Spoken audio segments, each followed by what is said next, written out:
por incrível que pareça, de documentos oficiais. Ele está no processo de licenciamento dessas hidrelétricas. E aí você já vai ter uma ideia, esqueci o seu nome? Ana Paula, você vai ter uma ideia de como a coisa é falha. O processo de licenciamento ambiental no Brasil, ele é um processo pro forma, é só formalidade. Ele já começa fazendo o quê? Quem tem que pagar pelo estudo de impacto ambiental é o empreendedor. O empreendedor contrata quem ele quer para fazer aquele estudo. E esse projeto está passando alguns desses estudos de impacto ambientais são até bem feitos em alguns aspectos.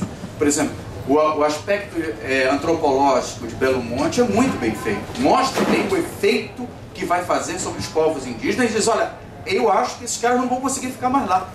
Porque o efeito que vai ter sobre eles, na Volta Grande do Xingu, é 80% a 90% da água não passar mais na frente das aldeias deles. Olha, se eles vivem do peixe, da água, o transporte, o rio é tudo para quem mora na Amazônia.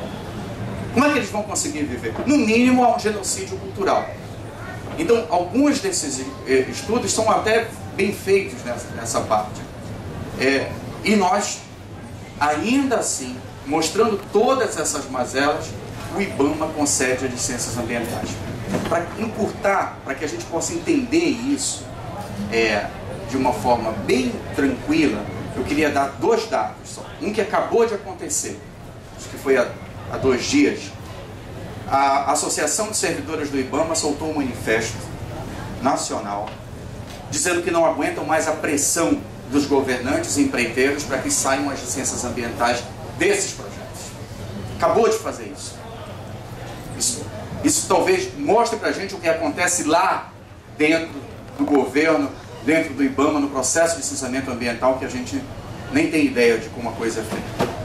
E a segunda coisa é algo que está nessa revista desta semana, a Rolling Stones, que vem com uma reportagem dizendo o seguinte: as veias secas da Amazônia. Aí, na página seguinte, é uma reportagem do jornalista Felipe Milanês. Essa foto aqui é a foto do rio Madeira, que a jusante da barragem, depois da barragem, onde se não achava que tinha impacto. Aqui diz que o impacto não foi medido. E foi na hora que as águas passam sobre a turbina, elas vieram com uma força tão grande, e isso não estava no estudo de impacto ambiental, que levaram as casas que eles diziam que não iam ser atingidas. E aqui uma casa inteira indo por água abaixo, literalmente. Aqui é a ensecadeira de Belo Monte, onde os indígenas fizeram protesto no sábado agora e quebraram os equipamentos todos, lá pela violação dos direitos. Aqui é um quadrinho, esse quadro, todo mundo consegue enxergar daí, né?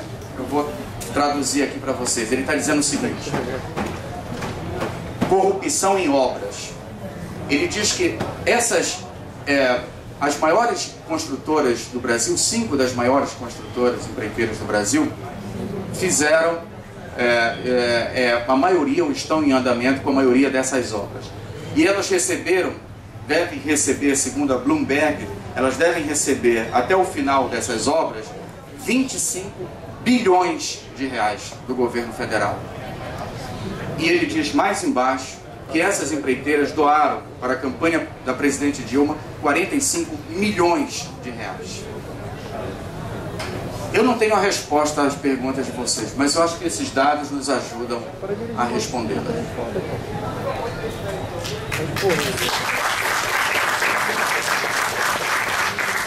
Eu vou tentar responder na ordem. Foram muito boas as perguntas sobre a questão do custo da energia solar. Hoje, os painéis custam no Brasil mais ou menos 3 vezes o que eles custam na Espanha. Então, em primeiro lugar, existe a necessidade de termos fabricantes nacionais, da gente diminuir, aumentar a escala de produção e ter esse preço diminuído. A gente tem todas as condições. O painel, propriamente dito, vem caindo de preço, mas o inversor, que é parte necessária do equipamento, não vem caindo no mesmo ritmo. Mas, de qualquer maneira, pelo preço que a gente tem hoje, pela quantidade de sol que a gente tem no Brasil, que é muito maior que na Alemanha ou na Inglaterra, e pela contrapartida, que são as altas tarifas de energia que a gente paga em comparação ao mundo inteiro, a gente conseguiu essa particularidade do painel fotovoltaico ser viável aqui até antes do que ele é em alguns outros países. Mas é claro que a gente pode chegar muito mais longe. É claro que a gente quer que a tarifa brasileira também diminua, que os encargos que a gente paga também diminuam, e aí do outro lado que a energia solar também se reduza de preço.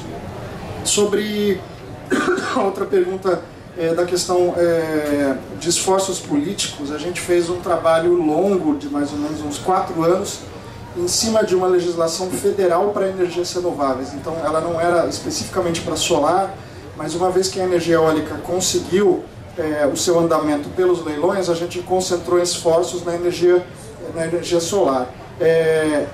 A necessidade de ter uma legislação federal é que ela, de uma forma ou de outra, ia acabar regendo o que as concessionárias fazem, até onde as concessionárias podem ir em termos de vender energia, comprar energia. Então agora, felizmente, a gente conseguiu a resolução da ANEEL, e agora sim existe um campo para ter implementações regionais, estaduais e municipais, até em termos de financiamento dessa energia. Mas o que eu posso dizer da experiência que a gente teve durante os 4 anos na Comissão Especial de Energia Renovável é que existem diferentes partidos e deputados interessados na área. É claro que é mais difícil você encontrar especialistas nesse setor do que especialistas na Câmara dos Deputados, naquele universo de 500 e poucos deputados, especialistas em outras áreas, enfim, outras grandes áreas, seja educação, seja meio ambiente como um todo. Então, falta gente, sem dúvida nenhuma, mas agora, uma vez que a gente superou a etapa da resolução, a gente tem mais campo para atuar de formas diferentes também, até com outros setores, não só dependendo do governo lançar uma lei, que é uma coisa que demora, que poderia ter demorado muito mais, inclusive. Agora, respondendo à questão dos painéis fotovoltaicos, foi importante a pergunta ter surgido. A gente acabou não colocando aqui, aliás, lá no escritório do Greenpeace em São Paulo, a gente tem um sistema fotovoltaico há 5 anos, e esse sistema não tem bateria. Então a ideia do sistema era injetar energia na rede e doar essa energia, uma vez que não existia uma lei que nos recompensasse por essa energia. Então, exatamente. Quando você pensa no painel, vocês podem até olhar aqui do lado, você tem essencialmente vidro, você tem metal e você tem as placas de silício. Essa placa de silício, ela pode ser devolvida para o fabricante, e a mesma coisa deveria proceder com as baterias. Mas o que eu queria dizer, em primeiro lugar, claro, as baterias têm metais pesados, mas o que a gente considera o ideal, por mais que muita gente queira ter um sistema autônomo em casa, o ideal é você ter essa troca com a rede, você poder gerar de dia e poder puxar essa energia à noite, porque o seu sistema, além de ficar menos impactante, ele fica muito menos caro. A bateria você tem que trocar de 8 em 8 anos ou 6 em 6 e ela aumenta muito o custo do seu sistema, pode até dobrar o custo dele.